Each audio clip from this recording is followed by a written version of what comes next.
ओम दुं दुर्गाए नमः। जय माता दी, जय मां चंडिके। मित्रों, सवारी वाले व्यक्ति को किन किन नियमों का पालन करना चाहिए, कौन से परहेज करने चाहिए, आज की वीडियो में पूरी जानकारी बता रहा हूं। वीडियो को ध्यान से सुनना, लास्ट तक सुनना, ताकि एक एक चीज आपको बारीकी से समझ में आए। जब आपके ऊपर सवारी नहीं आती है तब के नियम अलग होते हैं, और जब आपके ऊपर किसी देवी या किसी देवता की सवारी आ जाती है तब आपके नियम बदल जाते हैं और थोड़े एडवांस हो जाते हैं।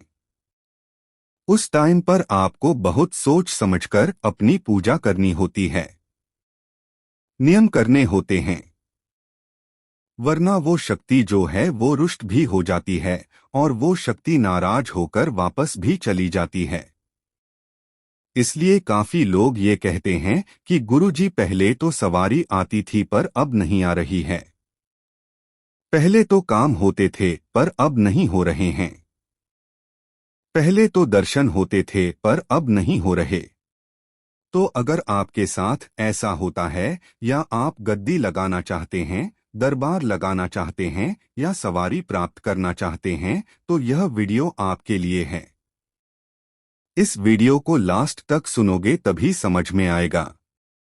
बीच में छोड़ोगे तो आधा अधूरा ज्ञान जो है वो कभी आपका काम नहीं आएगा। तो सवारे वाले व्यक्ति जो होते हैं, कौन से नियम और कौन से परहेज उनको करने चाहिए, वीडियो को ध्यान से सुनना लास्ट तक। एक एक चीज बारीकी से बता रहा हूं। देखिए, जब आपके ऊपर सवारी नहीं आती है तब आप क्या खा रहे हैं, पूजा कैसे कर रहे हैं, कैसे नहीं कर रहे हैं, यह मायने नहीं रखता।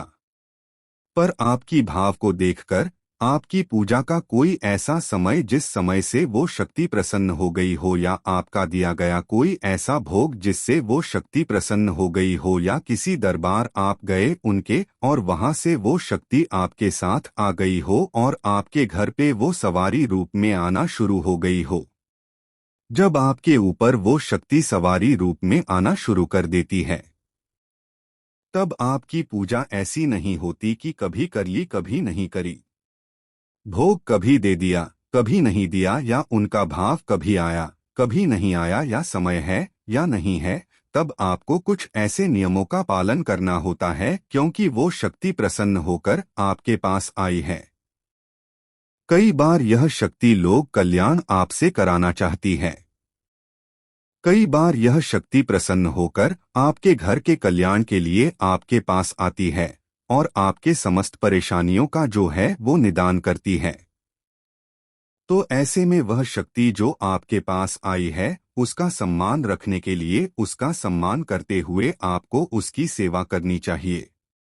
तो कौन से ऐसे नियम है जो नियम बता रहा हूं, बेटा ध्यान से सुनना, एक एक चीज बारीकी से समझ में आएगी, वरना फिर यही रोते घूमोगे कि सवारी पहले आती थी अब नहीं आती है, पहले काम होते थे अब नहीं होते हैं, पहले दर्शन होते थे नहीं होते हैं। तो सबसे पहला नियम वो होता है अपने इष्ट का जो दिन होता है। जैसे बालाजी महाराज की सवारी आपके ऊपर आ रही है, तो बालाजी महाराज का जो दिन है वो शनिवार और मंगलवार है। अगर आप शनिवार को भी नहीं मानते किसी वजह से, तो मंगलवार तो है ही है। यानी आपको अपने इष्ट का, यानी आपके इष्ट हनुमान जी हैं, और हनुमान जी यानी हनुमान जी के दूतों की सवारी आपके ऊपर आ रही है। तो आपको उनके दिन पर ब्रह्मचर्य का पालन जरूर करना है। ब्रह्मचर्य का पालन वीक में एक दिन या 2 दिन जरूर आपको करना है। इससे उनकी ऊर्जा में बढ़ोतरी होती है, प्रसन्न होते हैं। अगर आप ब्रह्मचर्य का पालन नहीं करते हैं तो वह शक्ति धीरे धीरे क्षीण होनी शुरू हो जाती है। इसलिए आपके इष्ट का जो दिन है हो सकता है, जो बच्चे इस वीडियो को सुन रहे हैं उनके इष्ट बाबा भोलेनाथ हो, माँ काली हो, भैरव बाबा हो, या अन्य कोई देवता, तो आप उनके दिन का चयन करें और उस दिन ब्रह्मचर्य का पालन जरूर करें। दूसरा नियम होता है वो होता है मानसिक ब्रह्मचर्य का पालन करना। देखो, मानसिक ब्रह्मचर्य में कोई दिन नहीं आता। यह एक साधक को समझना पड़ेगा कि अगर वह साधक है और देवी कृपा प्राप्त करना चाहता है तो आपको किसी बहन बेटी के प्रति गलत विचार नहीं रखने चाहिए। किसी के भी प्रति आपको अपनी सोच को सकारात्मक बनाना है और एक अच्छे व्यक्ति की तरह, एक अच्छे साधक की तरह आपको इस पथ पर, आध्यात्मिक पथ पर आगे बढ़ना है। तो यह रहा दूसरा जो मैंने आपको बताया। तीसरा जो नियम आपको करना होता है वो है वीकली भोग। यानी वीकली भोग क्या होता है? हो सकता है आप पहले देते थे, नहीं देते थे, मनमर्जी आप दे देते थे, पर अब नहीं चलेगा। वीकली भोग होता है बेटा, हफ्ते का एक दिन आप चुनिए। हो सकता है वो आपके इष्ट का वार हो या हो सकता है आपका वो वार हो जिस दिन आपको समय मिलता हो, जैसे संडे के दिन समय आपको मिलता है। अगर समय आपको नहीं मिलता तो आप वीक में एक दिन ऐसे चुनिए। भोग सुबह दें या शाम को दे सकते हैं। सुबह भी दे सकते हैं, शाम को भी दे सकते हैं। आप सुबह या शाम अपने इष्ट को भोग दें। अब इसमें प्रश्न यह भी आता है कि गुरुजी भोग देना है तो क्या देना है ना? भोग देना है 2 लौंग, 2 इलायची और 1 बतासे का भोग अपने इष्ट को जरूर दें। पंचमेवा का भोग अपने इष्ट को जरूर दें। वीक में एक दिन गांठ मार लीजिए इस बात को कि आपको यह भोग देना है। यह तीसरा नियम मैंने आपको बताया। चौथा नियम होता है कि जो आपके इष्ट हैं उनके सिद्धपीठ दरबार महीने में कम से कम एक बार जरूर जाएं। हफ्ते में जा सकते हैं तो बहुत अच्छी बात है, वरना महीने में आपको उनके दरबार जाना ही है। अब मैं यह क्यों कह रहा हूं कि व्यक्ति को दरबार जाना जरूरी है? आप देखते होंगे भक्तों को, बहुत सारे भगत जो चौकी दरबार लगाते हैं वो दरबार जाते रहते हैं। हफ्ते में 2 दिन, हफ्ते में एक बार या महीने में एक बार, कई लोग साल में भी जाते हैं। पर आपको कोशिश करनी है कि महीने में एक बार आप जरूर जाएं। क्यों जाना है? क्योंकि उस स्थान से जो आपके इष्ट हैं, वहां से गण, वहां से दूत, वहां से सेवक या सेविकाएं या योगनियां आपके साथ चलनी शुरू हो जाती है, आपके साथ जुड़नी शुरू हो जाती है। अब यह महसूस करेंगे कि जब आप, जैसे जैसे आप दरबार जाएंगे वैसे वैसे वहां से कोई ना कोई शक्ति आपके साथ चली आएगी और आपकी मदद करेगी। तो आपको दरबार जरूर जाना है। पांचवा नियम होता है व्रत करना। जो भी आपके इष्ट है आप उनके दिन का व्रत जरूर करें, और व्रत मीठे पे करना होता है। 2 तरीके से व्रत होता है।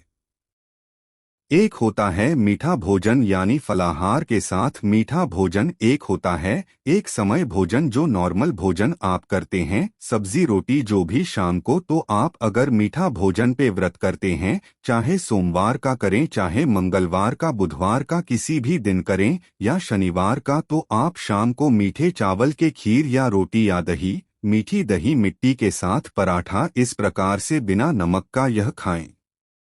तो यह आपका मैंने बता दिया व्रत का। अब इसमें सभी व्रत आ जाते हैं, चाहे वो हनुमान जी का हो, चाहे वो भैरव बाबा का हो, चाहे महाकाली का, चाहे भोलेनाथ का हो, अन्य किसी का हो, तो व्रत जरूर करना है आपको। छठा होता है नियम, वो है हवन। हवन प्रचंड ऊर्जा आपको प्रदान करता है। जितना आपने एक महीने में जप किया हवन, एक वीक में वो आपको फल दे देता है। एक महीने में किया गया जप के बराबर होता है एक हफ्ते में किया गया हवन। तो हवन जरूर करना। सातवां नियम होता है जप। देखो, जप बहुत इंपॉर्टेंट होता है। एक साधक के जीवन में एक साधक जप करता रहता है। 2 तरीके से आपको जप करना है। एक जप होता है जो आप बैठकर करते हैं सुबह शाम, और एक जप होता है जो आपको चलते फिरते करना होता है। अगर गुरु मंत्र है तो चलते फिरते कीजिए उसको, और अपने इष्ट का मंत्र बैठकर कीजिए। अब छोटा मंत्र है, जैसे ओम नमः शिवाय, तो कम से कम 21 माला तो आपको सुबह शाम करनी है। ज्यादा करो तो बहुत अच्छी बात है। अगर बड़ा मंत्र है, जैसे कई बच्चे जो सुन रहे हैं उनका शावर मंत्र भी हो सकता है, तो वो मंत्र कितना बड़ा है इसके ऊपर डिपेंड करता है। आप 1 माला करें, 5 माला करें, कम से कम आपको करना ही करना है, तो जप जरूर करें। तो ये मैंने आपको जो नियम बताए हैं, इन नियमों को अगर आप करते हैं और आपके ऊपर सवारी है, तो निश्चित रूप से सवारी बोलेगी भी, वचन भी सिद्ध होंगे और सवारी बढ़िया तरीके से चलेगी। लोक कल्याण भी आप कर पाओगे। जय माता दी।